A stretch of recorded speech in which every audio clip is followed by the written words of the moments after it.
This is my 2-year update following basal joint arthritis surgery.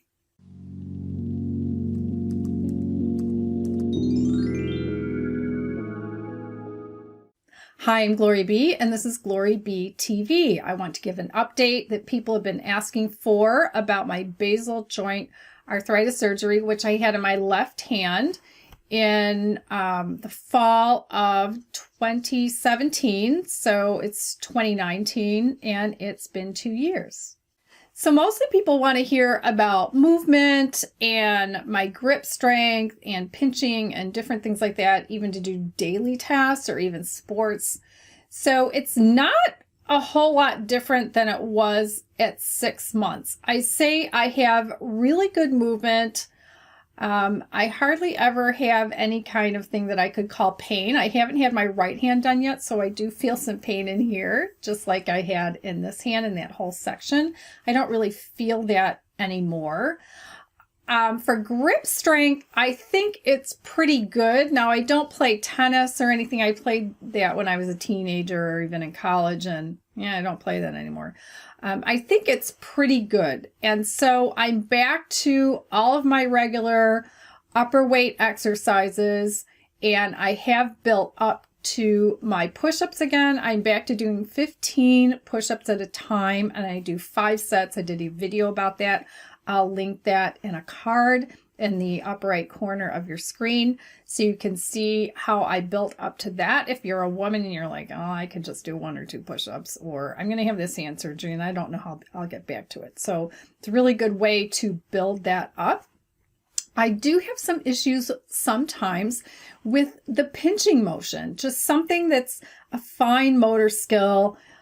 I don't know if it depends on the time of day, because sometimes I can do it with no problem and sometimes I can't. So even though I haven't had the surgery in my right hand, sometimes I'll go with it. Sometimes I need both hands.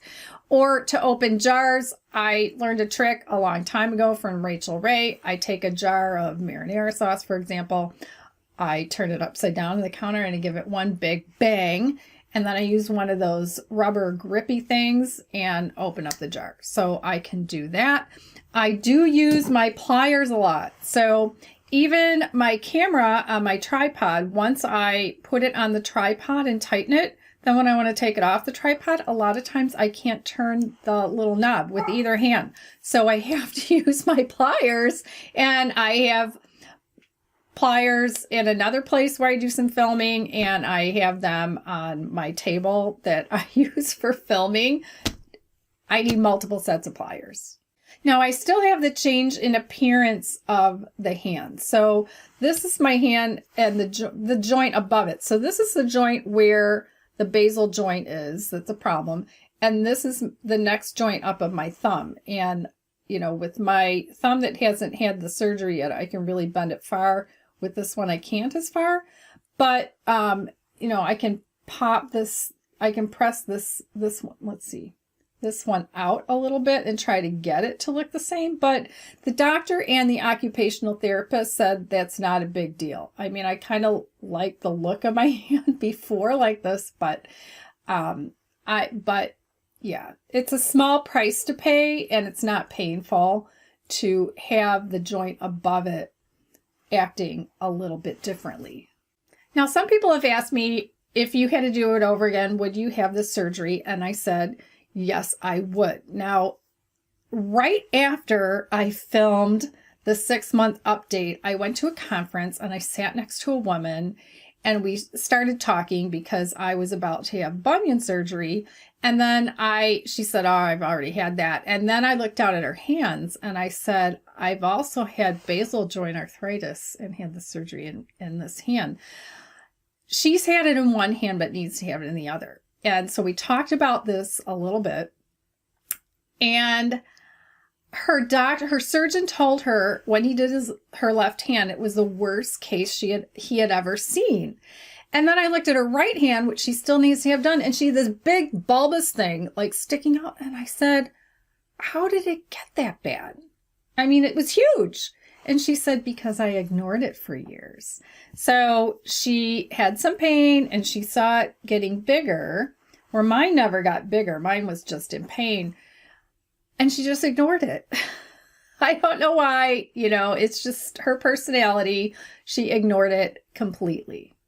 So it's because she ignored it that it just continued to get worse and worse and worse and grow. And now she sees the value of getting it checked out. Once it started hurt, and once on her hand it started a little bigger.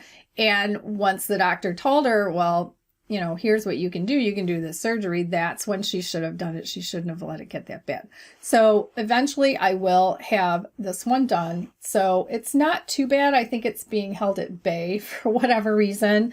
It doesn't hurt too much. And I'm not having that big thing growing like she did on her hand. So I'm very fortunate in that. And I'd actually like to have my other foot done first before I have this hand done. Yeah. So I have the extremity issue going on. So that's my 2-year update. I'm really pleased with the results. Different people have commented how they've had the surgery, they're going to have the surgery, and they're having a different type than I'm having, which is very interesting. This type that I had, which if you watch my series, you'll learn a little bit more about what the surgeon told me about it. It's been done for many, many years. I mean, like 80 years they've been doing this particular surgery. So check it out and check out one of my other videos by clicking its image on the right side of your screen, and I'll see you in the next video.